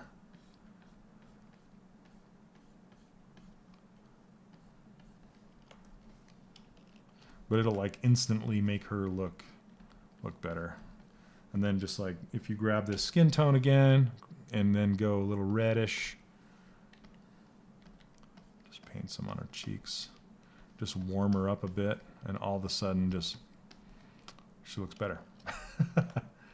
Yeah, keep it in mind for later. I just wanted to show you like what I would do eventually. So I'll do the same thing I did with Daniel's right here. Just take this area and just fill it with like usually what I do with eyes is I go to like an orange and go in and around here, okay, as far as the eye picker goes, and then fill it up. Got to be on hard paint so it does 100%. Fill it like that, so then it seems like it's really dark, but then when you look at it in context, so it just doesn't look as bright. And same with this yellow. This yellow is really kind of calling attention to itself. I would tone it down a bit. The eyes look good, but they look pretty bright. Let me see. What do we have? Okay. So, and I would bring some oranges in here as well. So you can grab this yellow and bring it into some oranges, like her eyes. You can see it's got some orange around the outside. Let's grab the airbrush. Get bigger brush.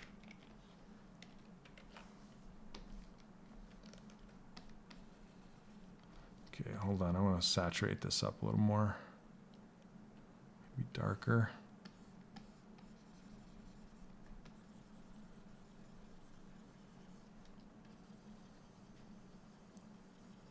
Just barely.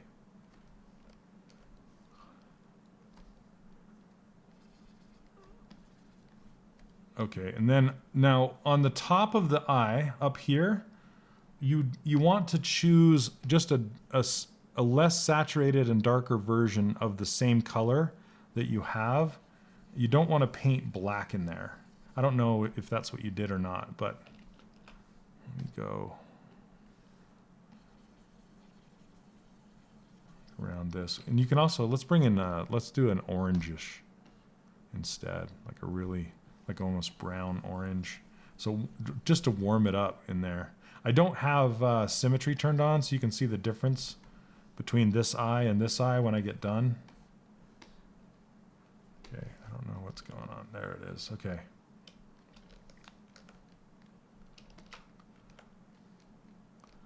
Okay, so if you, I don't know, if you cover one with your hand and then look at the other one, it's just subtle, but, and that little dark line around the outside, I would actually make it a little bit bigger and blend it into the eye a little bit more.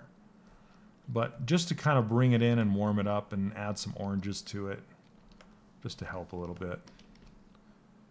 All right. Anyway, I hope that helps, you know, get you to the next level. But did you have any specific questions on her?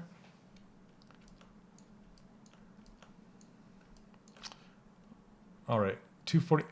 If I need to, I'll go long, Lord Humongous and Lucky, because I think people want to see that. So, and it's not going to take me long to show you guys. I did a practice session before I went live. Okay, so let's go to, okay. Yeah, we're down to, so Benjamin, are you here?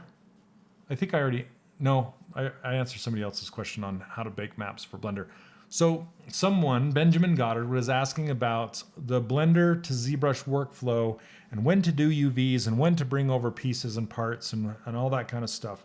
And my answer to that, and I'm probably going to regret this and have you guys yell at me to switch it to the other screen, but I don't care. Anyway, so the Blender to ZBrush workflow, he was specifically asking about, he was saying, and I don't know if you're here, Benjamin, say hi if you are, hello. Really fast, Ikaruga, I think you're well on your way to matching the likeness on that. So I would just keep going. It's looking really, really nice. I would just keep going, like the face is looking good. I would just keep going on it, and then I can look at it again for you. As far as the likeness goes, I would just keep pushing on it a little bit more. I don't have any specific feedback as far as the likeness is concerned. Let me look at it one more time. Yeah. So yeah, I would just keep going with it. She's looking great. Super good. I think where you're gonna find that likeness is when you get her in the pose you want her to be in with the expression that she's going to have, and then that's when you really find the likeness of a character. That's why we would pose our characters as fast as we could, because that is really where you find their essence, as it were. So anyway, okay, so Sumerian, I'll get to you in 1 second. Okay, so the workflow from Blender to ZBrush, what I would recommend is you can do any part in there that you want. Honestly, like you can do parts in Blender, you can do parts in ZBrush. There's no written rule for either one of those. You can do the high resolution over in Blender. You can do it in ZBrush. You can do your hard surface over in Blender instead of ZBrush if you're not comfortable with using the Z modeler stuff. And that's completely fine. There's absolutely nothing wrong with it. You can do all of your UVs over there. It doesn't matter. One thing that Benjamin asked specifically was, how do you get pieces and parts on certain UV maps versus others? And when the answer to that is, if you put everything that you want, all of the low resolution pieces that you want to be baked to one single map, you put it all on the same UV map coordinates. So I will usually, if I'm going to have all of my object islands on one UV map, like I'm going to do with Sirloin pretty soon, I will put all of the low-res pieces, I will bring them all into 3D Code at once, or Blender, it doesn't matter where you're going to do your UVs. You bring all of those low pieces in at once, and then you unwrap them all at once, and then you organize them all at once in the same 0 to 1 UV space. And that's kind of how you, because if you don't have all your pieces and parts and you're trying to do your UVs like I did in the workshop with Kate, I didn't put all of hers on one UV set. I split it off into like 5 or so. which is, it's not good, it's not bad, it's kind of in the middle. It doesn't matter if you do it that way or not, unless the company that you're working for specifically wants all of your maps on one, or all of your UVs on one big giant map. So that's the only reason you would put them there. And it's just kind of a general practice that I'm trying to do these days, is put everything on one map, because in days of old, I guess, you wouldn't put everything on a single map, because like the eyes would be on one, and the hat would be on one, and the weapon would be on one.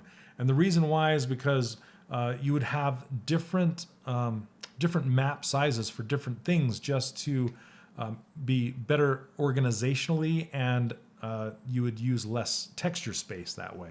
So, but now the most recent consoles, you can develop and make assets on one big giant 4K map, and everything fits in there, and it works, and it's really, really nice and kind of cheaty.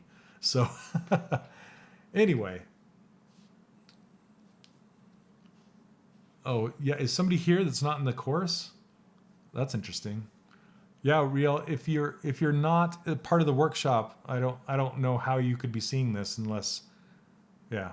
Anyway, we can deal with that in a little bit. Anyway, so I lost my train of thought. So within Blender, yeah, you can go. That's the only caveat, is you want to have all of the low resolution pieces in the UV editor that you're going to have it in to do your UVs, if you want it all on one UV map. So you have to, that's how you do it, is you bring everything at once, and you unwrap everything and then organize everything in there all at once. That's how you do it. And then you can bring back separate pieces. You don't have to bring everything back all at once. But what I usually do is I bring the entire thing back, and then I start splitting it off into pieces, or I can copy the UVs from those pieces and pasting them on the pieces that were there before. There's different ways to do it. Anyway, I hope, I hope that answers your question. So Mark is saying there's a Go Z type interplay between Blender called Go B. It's worth checking out for transferring between the programs. Yeah, for sure. But he was specifically asking like about UVs and baking and things like that. So hopefully that makes sense. Okay, so let's get to, I remembered, let's get to Lucky's question he wants to know how to paint an image on this shirt without using poly paint. Instead, he wants to know how to use 3D Coat to do a hand-painted graphic on his shirt. This model is really fun, by the way. I love it. It reminds me of those old like Maniac Mansion or Attack of the Tentacle, or those kind of games. Really cool. I love that you have the whole scene in here. So yeah, super cool. Okay, and I love how you've pushed all of this stuff to look really cartoony. Very cool. Yep. It's so we're gonna hop over to 3D Coat now. So basically, what I did was, since we're focusing on this shirt, is I selected the shirt, and then I turned off Group GRP, and then I exported this out as an OBJ, and then brought it over to 3D Coat. Okay, where is my 3D Coat? It's from the Attack of the Tentacle. Awesome. Yeah, that's a really cool game. Okay, where in the heck did it go? Hold on a second. It looked like 3D Coat might have crashed on me, but that's okay. We'll just pop it back open. Okay.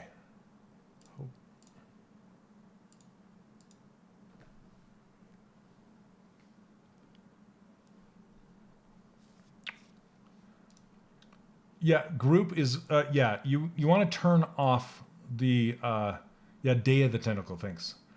So you want to turn off GRP, which is group, right here before you export an OBJ, because otherwise your model will come over in pieces and chunks that aren't welded together for some reason.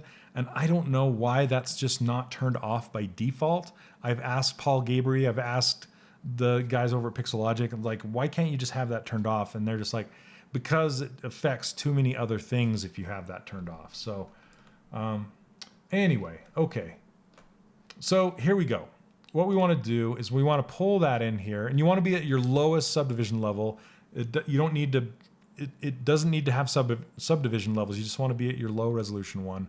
And then we're going to bring it in and import model for per pixel painting. That's what we want to bring it in, because we're going to do, it doesn't have UVs on it right now. So I'm going to bring it in and UV it first.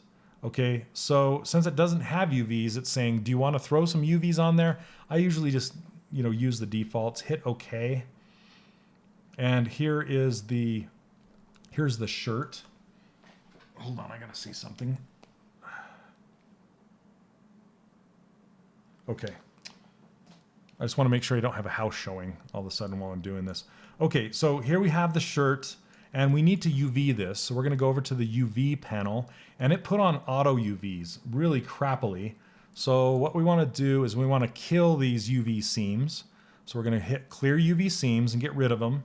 And then we're going to define new UV seams, and we're going to, you can see this little yellow line. I'm going to hold down Shift, click here, and then go up on the shoulders, hold down Shift, click here, and it looks like, hold on, I'm going to back up. I didn't have symmetry turned on, so let's turn on symmetry first across the X-axis. Okay, let's do it again. Hold down Shift, click, hold down Shift, click. That should define our two islands. The front island, you can see the preview on the right-hand side, and the back island right there. So we have two islands. We're going to split this into two pieces. Okay, yeah, moobs. Okay, so then we're going to hit unwrap, and that's going to unwrap these. Okay, and you'll notice that it flipped this piece upside down, and just for fun, I'm going to rotate that back around, and I want to, since we're just painting a graphic on the front, I want to get as much pixel density as I can in here. Okay, and then there's nothing on the back, so I'm going to just kind of scale that down. If you're going to put something on the back, you want these two pieces to be the same size. But since this is shrinking, it's turning blue, and since I grew this one, it's turning red, and that's okay. Sorry, I'm kind of running fast because we're running out of time. But it's really easy. This is easy to do. So now that we have our UVs done, what we can do is hit Apply UV Set, hit OK, and now we're done with our UVs. That's all there is to it. And we're going to File, Export Objects and Textures. Okay, I'm going to click that, and then I don't want any textures out of here, so I just turned off any of the check boxes that were turned on right here. I just turned them off, and it's going to say Export Geometry and Create Padding. So padding is just the gutter around the UV islands, and I leave that turned on, and you can set how big that is right there. Hit OK, and then you tell it where you want to put it. This is shirt UV'd. I've already made one, so I'll just do it again. Shirt UV'd. Okay. Now, this is what I do with 3D Code. If I'm ever going to change like workflows, what I'm doing, I'm no longer doing UVs. I want to do painting. And instead of going over to the paint tab right here, I don't want to do that. It's easier for me just to go new and get rid of everything. And then I'm going to hit, I can either hit this paint UV mapped mesh right here, or I can import it again, just like I did before.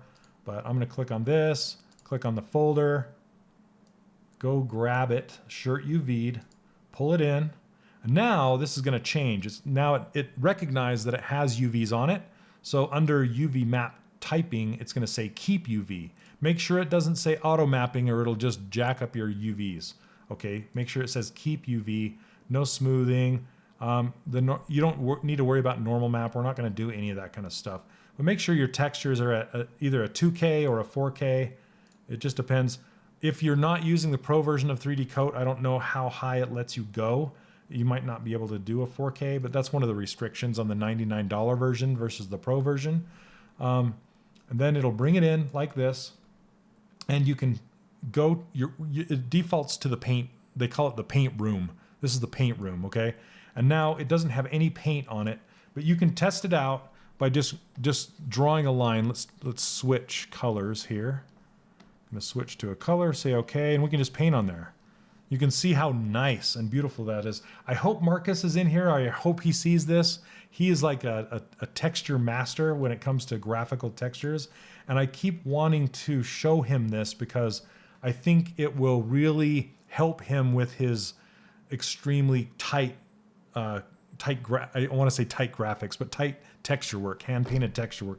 Because you don't need to subdivide your model down to a bajillion polys in order to do this nice poly paint. And what's cool is the way 3D Coat works, and this is also the way Blender painting works, come to find out, is it works with this nice blending brush, okay? So if I paint on here, it will actually take my pressure sensitivity into effect, and it has really nice blending when it comes to painting. Okay, see that blending? And if I pick a different color, it's just super nice when it comes to blending the colors together. Okay, and then I can't remember if I think smoothing works and you can smooth out the colors, but you can also fill this whole shirt with a black, but you want to make sure that you don't want to go 100% black. We're going to go down to here, somewhere in the 80% range. Say okay, and then you want to make sure that your let's grab the fill tool right here. You want to make sure your opacity is set to 100%, and then you can just pick object. So fill the object, or fill the layer, or fill the surface material. Those are your options. You can just fill the object, and it says, do you want to fill the entire layer? Yes. So it's going to take a second and fill this whole layer with black. Okay, but since it's not 100% black, you can still see the shadows and stuff like that. Okay, so if you've got a black shirt, you can start with this. Then what is really cool about 3D Coat is it's just like Photoshop, and you can use layers. Okay, so over here, you can click on this, add a new layer, and you're going to add a layer 2, and then you can switch colors. I think there was like a skull and wings or something on that, on him. So basically what you can do is switch colors to whatever you want. This is kind of a bluish thing. Okay, why is this being so slow? Oh, because I hit fill. I didn't switch. Hold on, Control Z out of there. Okay, back. I need to be on brush. And it also has an airbrush and stuff too. So, anyway, we're gonna shrink this brush down, and then we can draw like a skull on here. It doesn't matter. And it takes pressure sensitivity into account. And I'm just doing this super fast so you can see. You can also turn up the like the depth and stuff, and the smoothing, the opacity of this brush. You can crank it up to 100%, so it doesn't give you like a, I don't know, like a smoothed out thing. Anyway, this is, you can just paint right on it, just like poly paint, but you're painting on UVs, and you can see your UVs and how it's split off over here, and you can actually paint over here. So if you want these awesome graphics, Trogdor the Burninator drawn on here, you can do it over here as well as over here. So if you want to do it on your UVs, it doesn't matter. Do it. Yeah, it's really, really intuitive. Okay. Then a really cool thing is you can hit Control P, and I hope I don't crash, but Control P will take this whole thing over to Photoshop.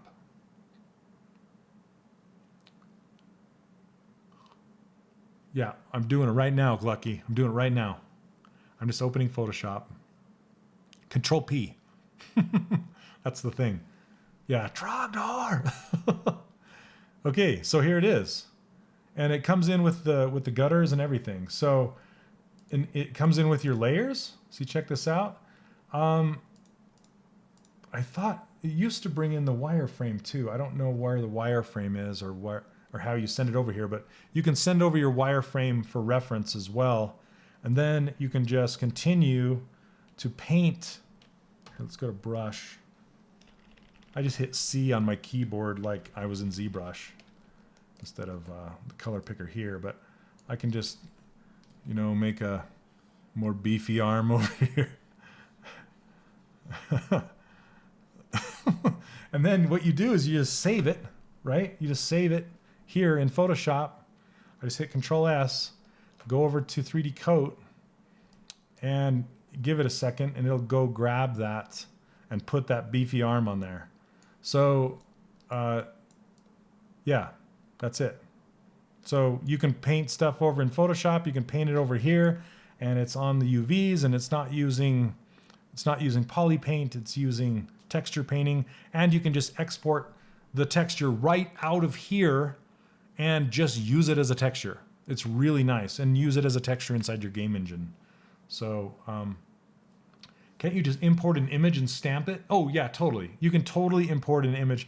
I know that's possible in here. I just don't know how to do it right off that. I can't remember how to do it in here, but it's totally, you can. I know it's a thing. So, now you have a mission. Okay, Sumerian, yeah, last thing. So you're doing a video interview.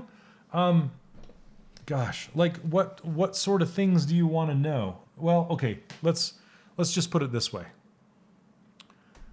The person, let's flip it off of here. Does that answer your question, Lucky? I hope so. And then you can just use the textures right out of here. You can bring them into ZBrush later on and then apply them to your low resolution mesh, but you have to bring in that mesh that you made the UVs on in order for it to work.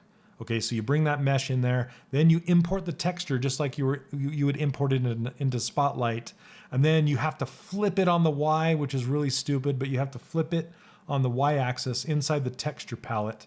Then you go down to texture in the tool menu and apply it or assign it to your mesh. Okay, it's a pain in the butt, but if you want to see it over in ZBrush as part of your scene, that's how you do it.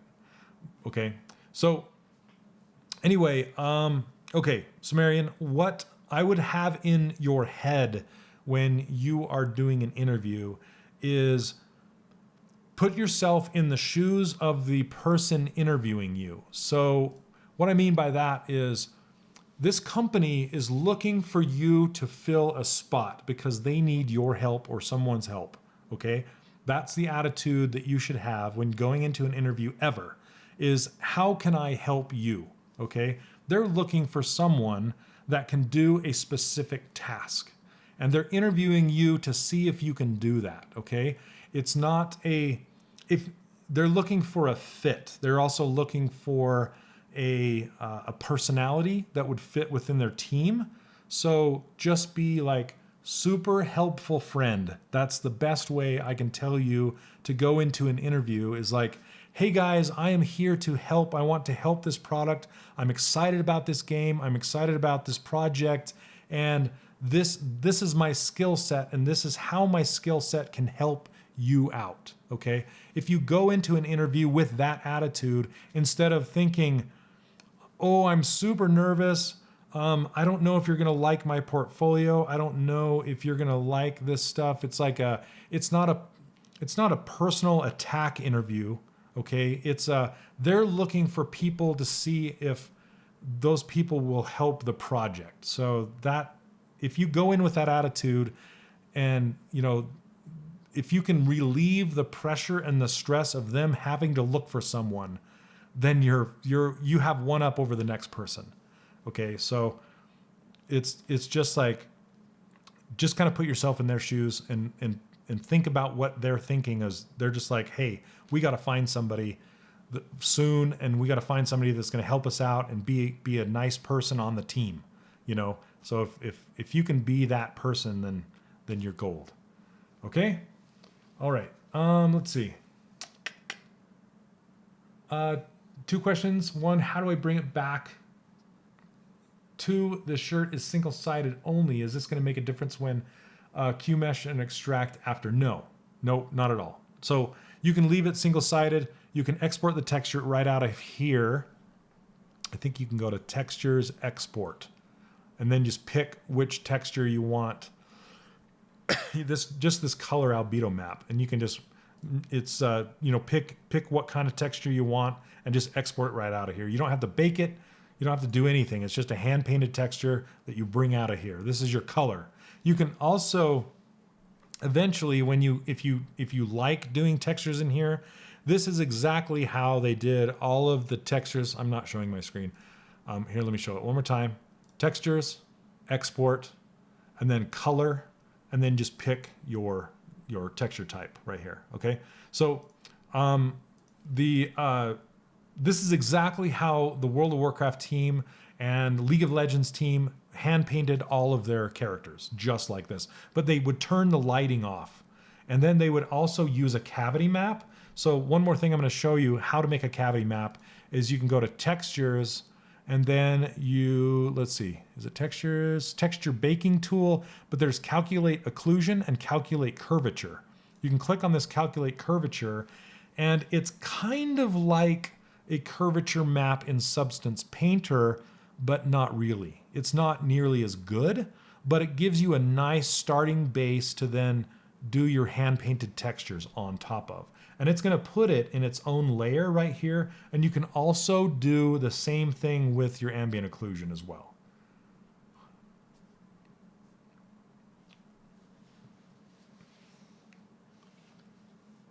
Okay. And it gives you this warning. It's going to say it's going to lock. This layer is locked, meaning that the textures are attached to the layer. Okay, so it put this layer, the curvature map layer right here.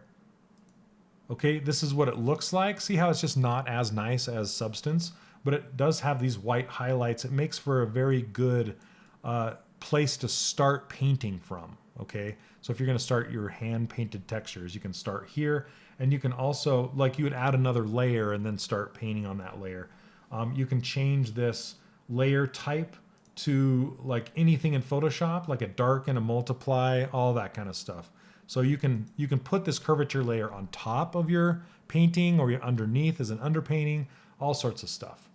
So a cavity map just is essentially going to shade the cavities and lighten the peaks.